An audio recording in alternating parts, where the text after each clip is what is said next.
तो चलिए रुक करेंगे अगली खबर का और आपको बता दें कि यूपी के कुंडा से विधायक पूर्व मंत्री रघुराज प्रताप सिंह राजा भैया की 28 साल पुरानी शादी टूटने की कगार पर है। अपनी पत्नी भानवी कुमारी से अलग होने के लिए राजा भैया ने दिल्ली की साकेत कोर्ट में अर्जी दे दी है, जिस पर सोमवार को सुनवाई होगी। आप रिपोर्ट देखिए। राजा भैया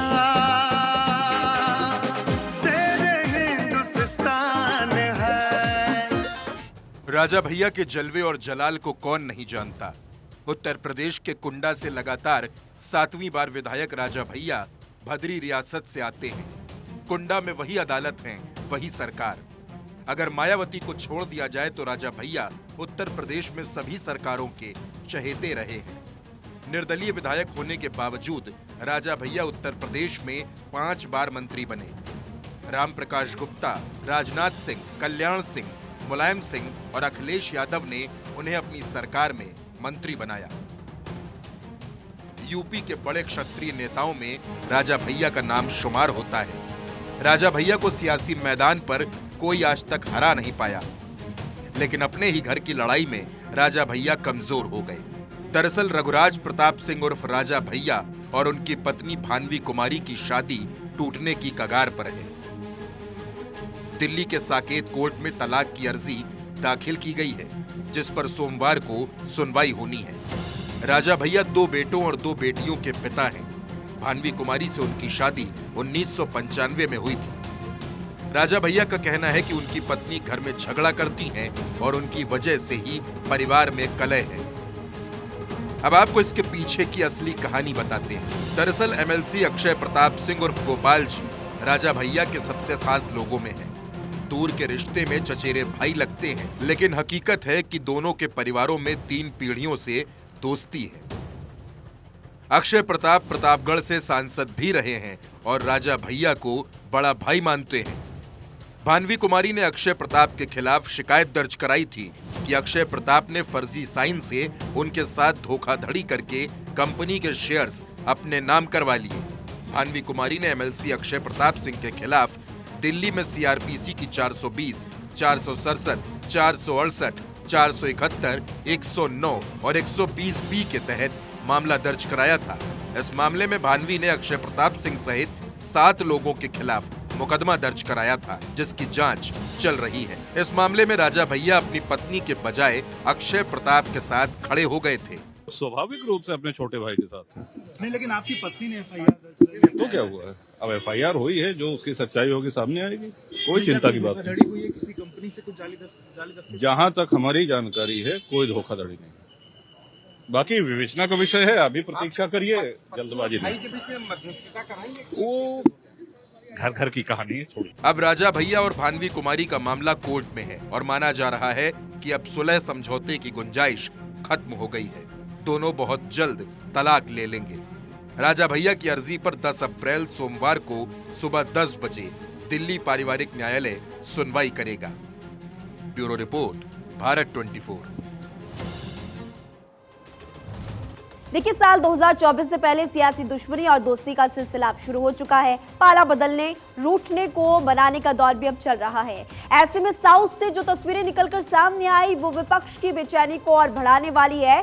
स्टालिन और मोदी जिस गर्मजोशी से मिले उसको लेकर अब सियासी चर्चाएं खूब हो रही है। लगातार चर्चाएं यहाँ पर जारी है। आप रिपोर्ट देखिए।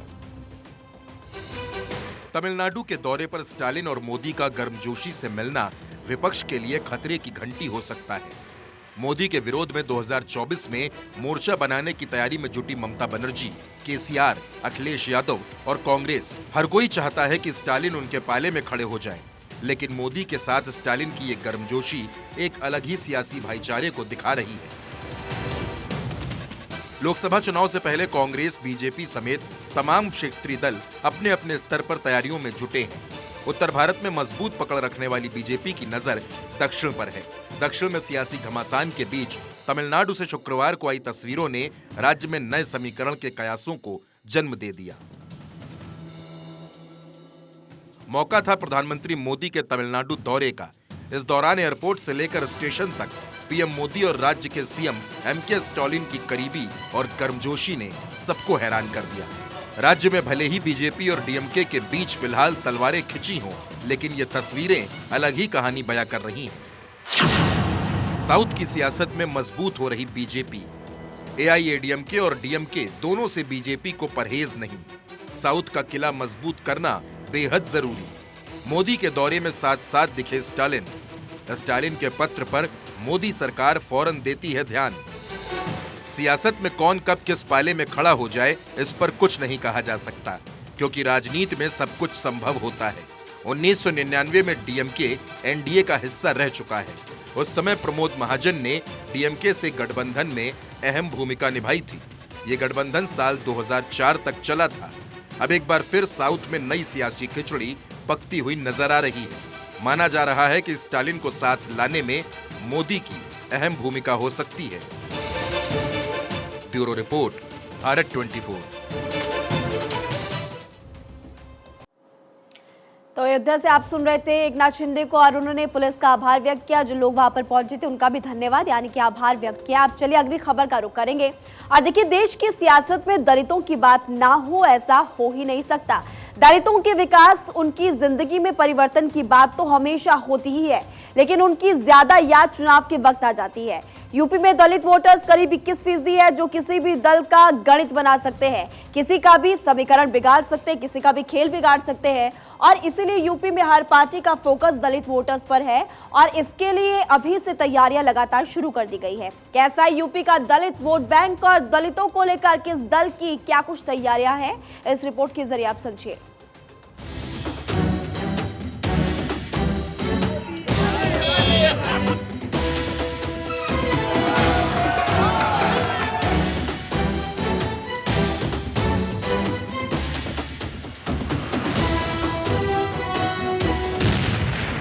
यूपी में दलित वोटर्स पर दंगल। 2024 में किसका होगा मंगल? जी आप संघर्ष करें, हम आपके साथ हैं। 2024 के पहले तक उत्तर प्रदेश में दलित वोटर्स पूरी तरह से मायावती के साथ खड़े थे। 2007 में यूपी में जब बीएसपी की प्रचंड बहुमत की सरकार बनी, तब सतीश चंद्र मिश्रा ने ही दलित, मुस्लिम और ब्राह्मण वोटर्स को एक मंच पर लाकर खड़ा किया था। इसी सोशल इंजीनियरिंग ने बीएसपी को पूर्ण बहुमत दिया था, लेकिन 2012 के बाद से हालात बदलते चले गए। 2014 में तो बीजेपी ने ऐसी सेंधमारी कर दी कि यूपी के 80 लोकसभा सीटों में मायावती को एक सीट तक न मिली। 2014 से लगातार बीजेपी दलित वोटर्स में सेंधमारी कर रही है। यूपी में 17 सीटें अनुसूचित जाति के लिए रिजर्व है। 2019 में इन 17 में से 14 सीटें बीजेपी ने जीती थी, जबकि 2 बीएसपी ने और 1 अपना दल ने। अब 2024 का चुनाव सामने है, और ऐसे में हर दल ने अपनी अपनी तैयारियां शुरू कर दी है। हम आपको सिलसिलेवार तरीके से हर किसी की तैयारियों के बारे में बताएंगे। सबसे पहले बात मायावती की ही कर लेते हैं।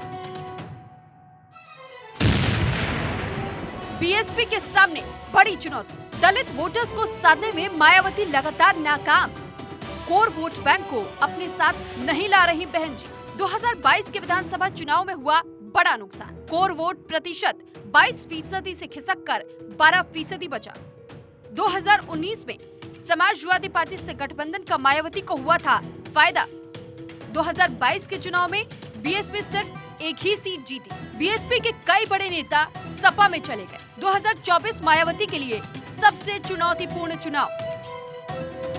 अगर बात कांग्रेस की करें तो कांग्रेस की स्थिति यूपी में सबसे खराब है। किसी जमाने में यूपी में राज करने वाली कांग्रेस के पास सिर्फ 2 विधायक हैं और सिर्फ 1 सांसद। सोनिया गांधी रायबरेली से सांसद है। दलितों को अपने पाले में लाने के लिए कांग्रेस ने यहाँ बृजलाल खाबरी को प्रदेश अध्यक्ष बनाया है, लेकिन बीते महीनों में वो कोई कमाल नहीं कर सके। नगर निकाय चुनाव में कांग्रेस अच्छे प्रदर्शन का दावा जरूर कर रही है। 2022 के पहले प्रियंका गांधी दलित पीड़ितों के घर जाती रही हैं, दलित महिलाओं को गले लगाती रही हैं, लेकिन दलित वोट कितना मिलेगा ये तो 2024 ही बताएगा। दलितों को लुभाने की सबसे ज्यादा कोशिश समाजवादी पार्टी में दिख रही है। बीएसपी के दलित नेताओं को अपने पाले में लाकर अखिलेश खुद को मजबूत मान रहे हैं। दरअसल अखिलेश ने अभी से 2024 के लिए प्लान बनाना शुरू कर दिया है।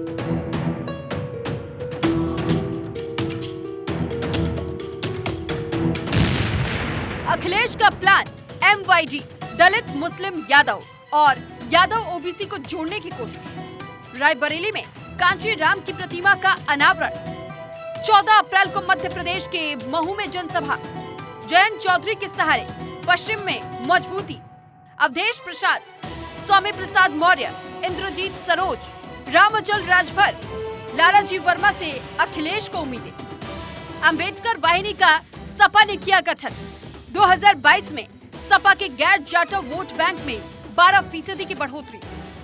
बात अगर सत्तारूढ़ बीजेपी के करे तो बीजेपी लगातार दलितों के बीच काम कर रही है। योजनाओं के लाभार्थी दलित परिवारों से संवाद किया जा रहा है। 2024 की रणनीति पर काम चालू हो गया है। बीजेपी ये मैसेज देने की कोशिश कर रही है, मोदी और योगी के राज में दलितों का मान बढ़ा है।